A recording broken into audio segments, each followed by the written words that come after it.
پٹھان، پشتون، افغان یہ وہ قوم ہے جو پوری دنیا میں غیرت اور بہادری کی علامت سمجھی جاتی ہے۔ تاریخ گواہ ہے کہ یہ قوم نہ تو کبھی کسی بادشاہ سے ڈری ہے، نہ کسی سپر پاور کا ان پر کوئی خوف طاری ہوا ہے۔ اب تک کئی بڑی پاورز نے پٹھانوں کو زیر کرنے کی کوششیں کی، لیکن سب ناکام رہے۔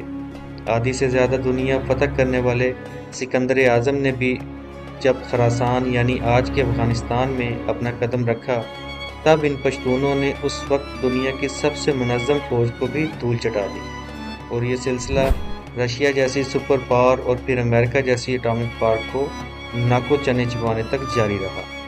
آخر یہ پٹھان یا پشتون کون ہیں؟ ان کا تعلق کس نسل سے ہے؟ یہ کس نبی کی امت ہیں اور نبی صلی اللہ علیہ وآلہ وسلم نے ان کے لیے کیا دعا فرمائی تھی؟ آج کی اس ویڈیو میں ہم دنیا کے اس بہادر اور جرأت مند قوم کے بارے میں بات کریں گے۔ میں ہوں آپ کا ہوسٹ وقاص انجم۔ پٹھانوں کو افغان کہا جاتا ہے۔ ایک روایت کے مطابق افغان حضرت سلیمان رضی اللہ تعالیٰ عنہ کے بیٹے کا نام تھا، اور جیسا کہ آپ جانتے ہیں سلیمان رضی اللہ تعالیٰ عنہ کو اللہ نے جنات پر بھی حکومت کرنے کی طاقت دے رکھی تھی، تو افغان جو حضرت سلیمان کا بیٹا تھا اسے جنات کی زبان میں بہت دلچسپی تھی، تو انہوں نے حضرت سلیمان سے درخواست کی کہ آپ جنات کو حکم دیں کہ یہ اپنی زبان مجھے سکھائیں۔ تب جنات نے افغان کو اپنی زبان سکھائی، بعد میں پھر یہی زبان افغانی زبان کے نام سے مشہور ہو گئی۔ پٹھانوں کی اصلیت اور قومیت کے بارے میں کچھ روایت کے مطابق پٹھان حضرت ابراہیم اور حضرت اسحاق کی اولاد میں سے، یعنی پٹھانوں کی نسل کا آغاز بنی اسرائیل قوم سے ہوا، اور جیسا کہ آپ سب جانتے ہیں کہ یعقوب علیہ السلام کے 12 بیٹے تھے، جن سے بنی اسرائیل کی 12 قومیں بنی، اور کہا جاتا ہے کہ پٹھان انہی بنی اسرائیل کی 12 قوموں میں سے ایک قوم ہے۔ پھر جب نبی صلی اللہ علیہ وآلہ وسلم نے اپنی نبوت کا اعلان کیا اور اسلام کی اشاعت شروع کی، تو بہت سے قبیلے اور قومیں دائرہ اسلام میں داخل ہونے لگے۔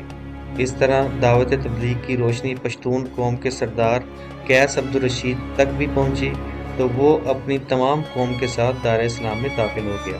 اس طرح انہیں پہلے پختون صحابی ہونے کا اعزاز حاصل ہوا۔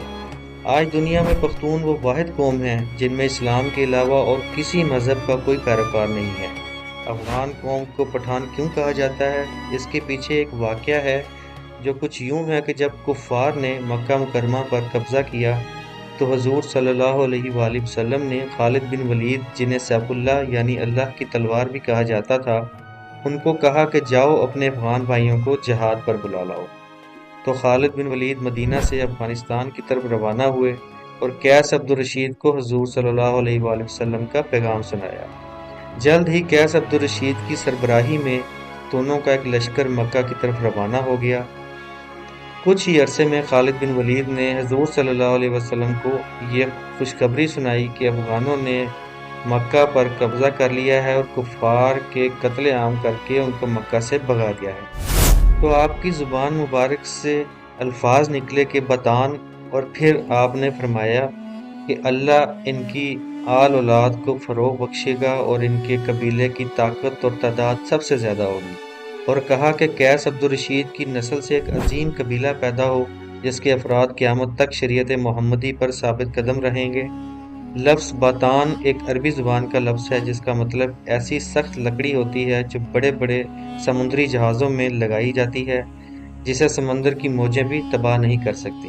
اور جب یہ باتان لفظ عرب سے نکل کر برصغیر پہنچا تو یہ باتان سے پٹھان ہو گیا، اور آج اس قوم کو فارسی میں پشتون، ان کی مقامی زبان میں پختون اور اردو زبان میں پٹھان کہہ کر پکارتے ہیں۔ یہ قوم دنیا کے مختلف علاقوں میں پھیلی ہوئی ہے، جن میں زیادہ تر تعداد افغانستان، پاکستان اور انڈیا میں پائی جاتی ہے۔ بہت سے پٹھان یورپ میں بھی پائے جاتے ہیں۔ پٹھانوں نے قیام پاکستان میں بھی بھرپور حصہ لیا۔ پٹھان قوم اپنی روایات اور دین کے معاملے میں کافی سخت ہوتے ہیں، شریعت محمدی اور اللہ کے لیے ہر وقت مر مٹنے کے لیے تیار رہتے ہیں۔ اس قوم کا ذکر قرب قیامت کے کچھ واقعات میں بھی ملتا ہے۔ مورخین کے مطابق امام مہدی کی مدد کے لیے برصغیر سے جو کالے جھنڈوں سے لیس جو لشکر نکلے گا، اس میں کافی بڑی تعداد ان پٹھانوں کی ہوگی، اور اس بارے میں نبی صلی اللہ علیہ وآلہ وسلم کا فرمان ہے کہ اس کالے جھنڈوں والے لشکر کو راستے میں کوئی طاقت نہیں روک پائے گی، اور یہی کالے جھنڈے بیت المقدس کے اندر نصب کر دیے جائیں گے۔ بعض مورخین کے مطابق غزوہ ہند کا آغاز بھی خراسان یعنی آج کے افغانستان سے ہوگا۔ پٹھان قوم بہت غیرت مند اور جرأت مند قوم ہے۔ اس کا اندازہ آپ تاریخ کے اوراق سے لگا سکتے ہیں۔ پہلے رشیا اور پھر امریکہ ان کی جرأت اور بہادری کا نشانہ بن چکے ہیں۔ یہ قوم کبھی ہار نہیں مانتی۔ ان کا پختہ ایمان ان کو ہمیشہ ثابت قدم رکھتا ہے۔ تو ناظرین، کیسی لگی آپ کو آج کی ویڈیو؟ پسند آئے تو لائک اور سبسکرائب کرنا مت بھولیے گا۔ ملتے ہیں نیکسٹ ویڈیو میں۔ شاد رہیں، آباد رہیں۔ اللہ حافظ۔